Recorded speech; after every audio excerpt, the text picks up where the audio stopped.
This is indeed a disturbing universe. Go ahead, General Sherman. Hoist your strength, you big ugly catfish. I ain't got a skillet and a stick of butter with your name on it. Homer? Again, I have to credit Tuck Tucker. He grew up in Virginia and was a fisherman himself, so he really got into everything with this fishing stuff. Sugar? Yes, 10, please. Hey, Grandpa, top me off. Are you sure your ma lets you kids drink coffee? For the last time, yes! In addition to cigars. Come on, give up! And my father, Homer, in real life, actually produced and directed and filmed a syndicated regional fishing show called the Lucky Jim Adventure Show. And didn't he also do the making of the Boatniks? Yes, he did. Keeping the boat theme alive. He liked this. In fact, my dad actually really enjoyed The Simpsons. He didn't mind having a doofus character named after him. The only thing he didn't like was when Homer made Marge carry a spare tire back to town once when they got a flat tire out in the desert. That was also one of my shows, I think. And the episode Matt Groening is talking about was the season premiere for Season 5, called Homer's Barbershop Quartet. Well, it'll be a long time before your mother gets back with a tire, so why don't I tell you more of the story? Hey, Millhouse, big blowout at Casa de Simpson. The only adult is frail and old. Bart's joint. 2-ish. Be there, be square. Tell my friends. All right, but I got some pretty funky friends. All right, I get out at noon and I'm already invited to a party. So this is our first appearance of Snake, or Jailbird, depending on which one you prefer. But at this point, he really didn't have a name yet. In the script, he was simply called Convict. And in subsequent scripts, he's referred to as Jailbird. But in the show, everyone calls him Snake. And later on, in some Zombie Simpsons era episode, they did eventually give him a name. But as far as I'm concerned, he'll always be known as Snake. And this is just another example of one of these characters that was created for a single joke in a single episode, but continued to show up again and again to call back on this original joke until he became a beloved full-time resident of Springfield. Now, this is a trust exercise. You fall backwards and rely on your spouse to catch you.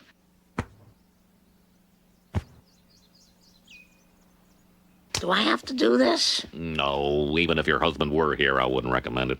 Marge, as a trained marriage counselor, this is the first instance where I've ever told one partner that they were 100% right. It's all his fault, and I'm willing to put that in a certificate you can frame. Without even knowing Homer's side of the story, Lovejoy is willing to pass judgment on him. The Simpsons writers just don't understand Christianity. There's an awkward piece of staging. I hate that painting in the background between them. What is it? Oh, is it Jebediah Springfield? I'm not sure. Another thing we've done over the years is we don't see that ear coming out behind her lip anymore. Over there! Turn the word over there!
This is the section that reminds me of the Little Rascals or Our Gang, where the kids throw the party in the house.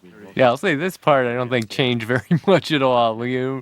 We nailed the kids going wild party pretty well the first time around. Okay, fish. You're probably wondering why I'm still here. Catching you will make me the most famous fisherman there is. Right up there with that bald guy in a cable fishing show. Here is a safety chain tip. Oh, man.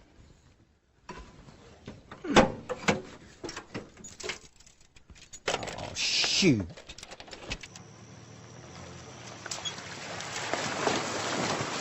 Pull up! Pull up! Pull up! Pull up! Pull up, Timmy!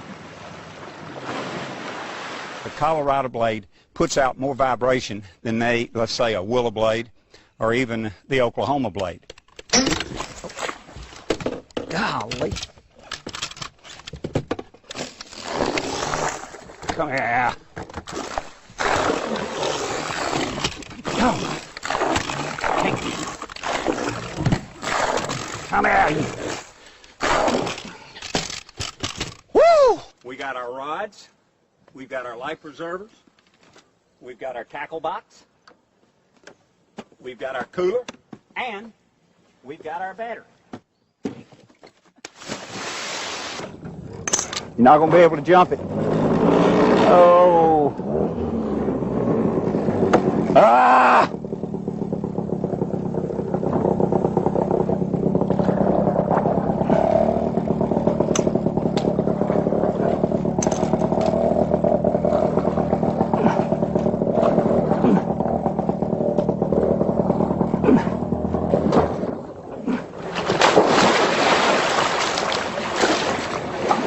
Oh, man.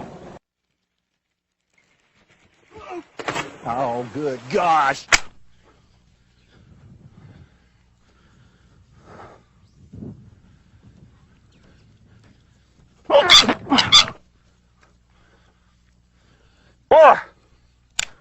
So until next time, catch one for me and enjoy the great fishing America has to offer. We'll see you next time.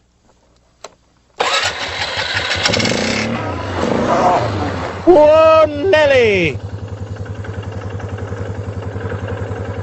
I thought I had it in reverse. Whoa! Holy mackerel! Millhouse, good to see you, pal. What's happening, man? That kid, I remember he got like syrup squirted in his eyes. It looks as if his eyes have been ripped out of the sockets. There's a lot of detail in these scenes. Cherry party, Bart. Any chicks over 8? Not yet, but the afternoon is young. Lisa, what's wrong? Isn't it obvious? We've degraded ourselves and set back the children's rights movement for decades to come. You're great at a party, Lisa. Really great. Hey, you! No! Shut that door! Stop it! Put that away! No! Stop! Oh! Ow! Ah! You young hellion! You want me to take off my belt? Yeah. All right, I'll show you.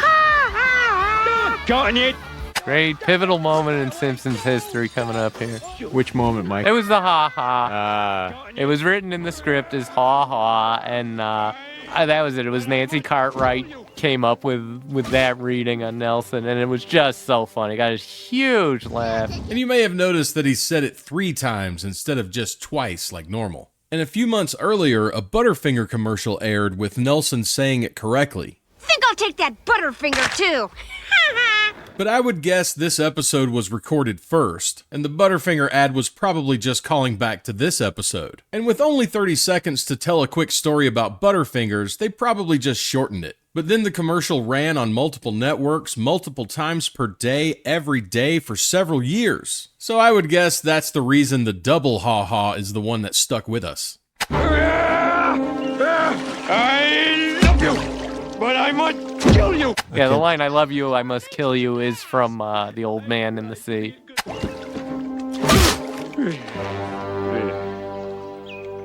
Yeah, take care, man. Hey, thanks for coming. Hey, nice tie, Nelson. Oh, thanks, it's your dad's. I tried to be a good babysitter, but I failed. I'm a phoebe, a useless old worn out. Lisa, I have this strong, unpleasant feeling I've never had before. It's called remorse, you vile burlesque of irrepressible youth. Well, how do you make this feeling go away? I remember the directing the background artist to keep putting more crap around, put more stains in the walls. We couldn't get enough of them, really. You grab a bucket and a brush and clean harder and faster than you ever have before. Yeah?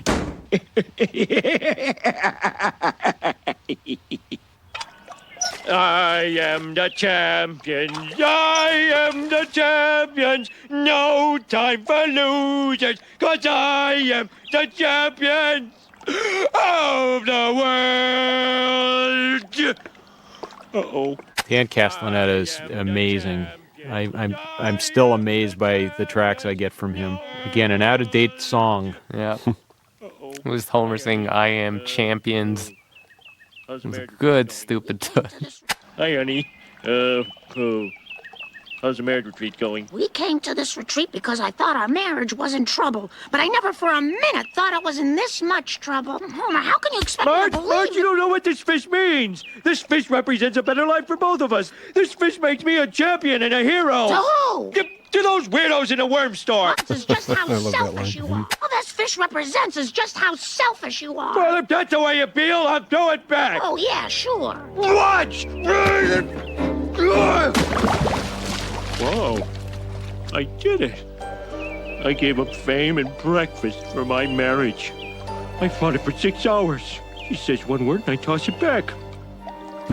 And you're telling me our marriage is in trouble? Come here, baby. Oh, Homer. Not only did Homer defeat General Sherman, he defeated the Marriage Encounter Weekend as well. Oh! Matt hated that. I hated that. He hated that so much. And you've been very consistent over the years. Animals become more and more human with every passing season, and you never liked it, and it's a justifiable viewpoint. Yeah. Well, the idea is that I love it when animals behave really like animals. I think it makes it funnier in the same way that we do realistic sound effects rather than boings. And then the idea of turning to the camera, any character turning to the camera bugs me, and winking at the camera.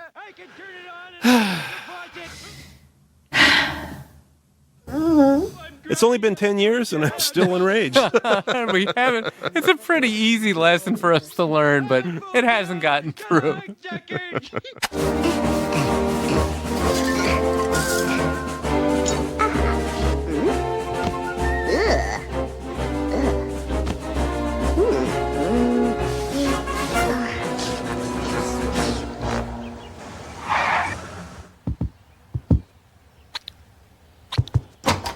We're back. How's your marriage? Same as usual. Perfectamundo. Oh, my, the house looks wonderful. Grandpa, what's your secret? Pretending to cry.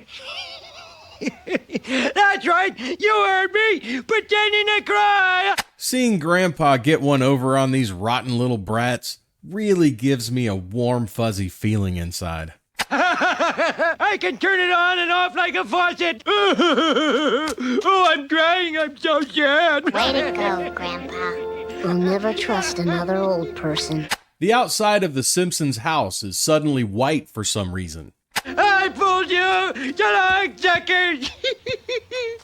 Yeah, General Sherman. They say he's 500 pounds of bottom-dwelling fury, don't you know? I think this came in after the animatic. Yeah. No one knows how old he is, but if you ask me, and most people do, he's 100 years if he's a day. And no one's ever caught him? Well, one fella came close, went by the name of Homer. 7 feet tall he was, with arms like tree trunks, and his eyes were like steel, cold and hard.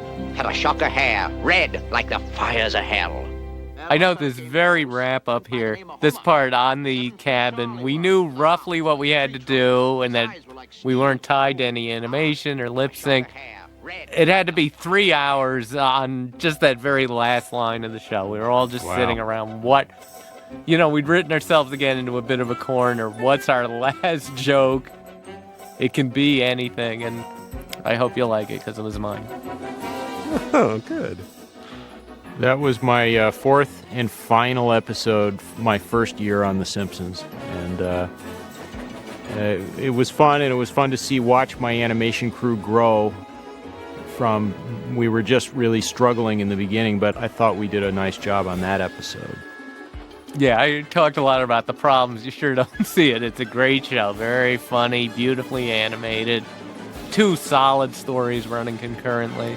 The War of the Simpsons was the 20th episode of Season 2 and the 33rd episode of the series. And something the producers never mentioned in the commentary is that the title is based on a film from 1989 starring Michael Douglas and Kathleen Turner called The War of the Roses. And not only was Danny DeVito in the film, he also directed it. Dan Castellaneta was even in it, most likely because James L. Brooks produced it. But there really isn't that much similar to the plot other than the fact that both stories are about couples having marital problems. But as far as the War of the Simpsons goes, I think it's part of a transitional period for the series. And I think it started somewhere around Brush with Greatness. And even though I'm not a huge fan of it, Lisa's Substitute as well. Plus the 2 episodes that follow this one, all kinda sit on a separate tier from the rest of Season 2. And I don't necessarily mean they're all better than the rest. I just mean that you can actually see the evolution happening in real time when you watch these last few episodes going into Season 3. And I would actually include the first 2 or 3 episodes of that season as well, because 2 of them were holdovers and were produced in this season. Regardless, our next episode is 3 Men in a Comic Book, and that one should be a lot of fun, so I hope you join me for it. Thanks for watching.